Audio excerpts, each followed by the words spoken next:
হাজী সেলিম আমাদের এই বাকশ্রবণ প্রতিবন্ধীদের ওই জায়গাটি দখল করার 1 থেকে 1.5 বছরের মাথায় তিনি বোবা হয়ে গেছেন। মহান আল্লাহ তাআলা এই প্রতিবন্ধী মানুষের সম্পত্তি দখল করার জন্য তাকেই বোবা বানিয়ে দিয়েছে। তার বাক শক্তি, মহান আল্লাহ তাআলা তার বাক শক্তি বন্ধ করে দিয়েছেন। লালবাগে 1 একর জমি দান করেছিলেন, যা বাংলাদেশ জাতীয় বধির সংস্থা 5 লক্ষ টাকা দিয়ে রেজিস্ট্রেশন করে নিয়েছে ওই বাকশ্রবণ প্রতিবন্ধীদের বধির স্কুলের নামে, সেখানে শিক্ষা প্রতিষ্ঠান করার লক্ষ্যে। কিন্তু এরপরই দেশের সরকার পরিবর্তনের সাথে সাথে আওয়ামী লীগের সাবেক সংসদ সদস্য সন্ত্রাসী হাজী সেলিম ওই জায়গাটি দখল করে নেন এবং সেখান থেকে বাক ও শ্রবণ প্রতিবন্ধীদেরকে অত্যাচার করে সেখান থেকে বিতাড়িত করে এই জায়গা দখল করে নিয়ে সেখানে তিনি পেট্রোল পাম্প করে তোলেন।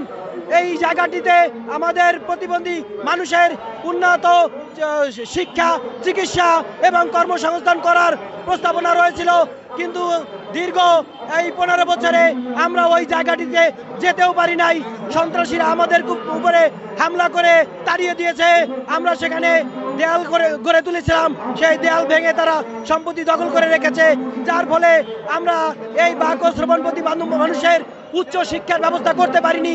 এখনো শুধু তাদের সেই এসএসসি পর্যন্ত লেখাপড়া শিখছে, তারপরে আর লেখাপড়া করার তাদের জন্য ব্যবস্থা করতে পারিনি। আজ সময় এসেছে, সকল মানুষ আমাদের পাশে দাঁড়িয়েছে, বিশেষ করে সাংবাদিক বন্ধুরাও আমাদের পাশে দাঁড়িয়েছে। আমরা এই সময়ে ঢাকা লালবাগের সেই প্রতিবন্ধীদের জায়গাটি দখল করতে উদ্যোগ নিয়েছি। আমরা সেখানে এখন লং মার্চ করে যাব এবং সেই জায়গায় আমাদের বাক ও শ্রবণপ্রতি মানুষেরা তাদের জায়গাটা বুঝে নেবে এবং সেখানে শিক্ষা প্রতিষ্ঠান করে তুলব।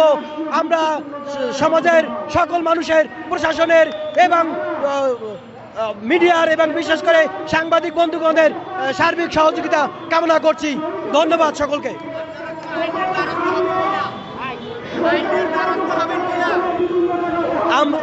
আমরা যেহেতু এই সম্পত্তি সাবেক মাননীয় প্রধানমন্ত্রী বেগম খালেদা জিয়া এবং মহামান্য রাষ্ট্রপতির পক্ষে ডিসি সাহেব আমাদের এই সম্পত্তি রেজিস্ট্রেশন করে দিয়েছে, সেখানে আমাদের কোনো মামলা মোকদ্দমার প্রয়োজন নেই।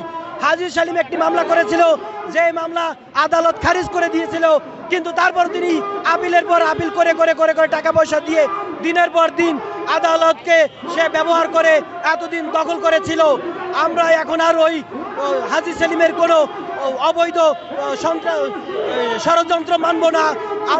আমাদেরকে যেহেতু সরকার মহামান্য রাষ্ট্রপতির পক্ষে জেলা প্রশাসক জমিটি রেজিস্ট্রেশন করে বুঝিয়ে দিয়েছে, আমরা বাক শ্রবণ প্রতিবন্ধী মানুষেরা আমাদের সম্পত্তি বুঝে নেব এবং আমরা সেখানে সকলে এই প্রতিবন্ধী শিক্ষার্থীরা সকলে সেই সম্পত্তিতে আমাদের শিক্ষা প্রতিষ্ঠান গড়ার উদ্দেশ্যে এখন লং মার্চ করে রওনা করছি। আপনারা আমাদের পাশে থাকবেন। ধন্যবাদ সকলকে। আপনারা জানেন, আপনাদের সদয় অবগতির জন্য জানাচ্ছি যে এই হাজী সেলিম আমাদের এই বাক শ্রবণ প্রতিবন্ধীদের ওই জায়গাটি দখল করার 1 থেকে 1.5 বছরের মাথায় তিনি বোবা হয়ে গেছেন। মহান আল্লাহ তাআলা এই প্রতিবন্ধী মানুষের সম্পত্তি দখল করার জন্য তাকেই বোবা বানিয়ে দিয়েছে। তার বাক শক্তি, মহান আল্লাহ তাআলা তার বাক শক্তি বন্ধ করে দিয়েছেন শুধু এই বাক প্রতিবন্ধী মানুষের সম্পত্তি দখল করার জন্য।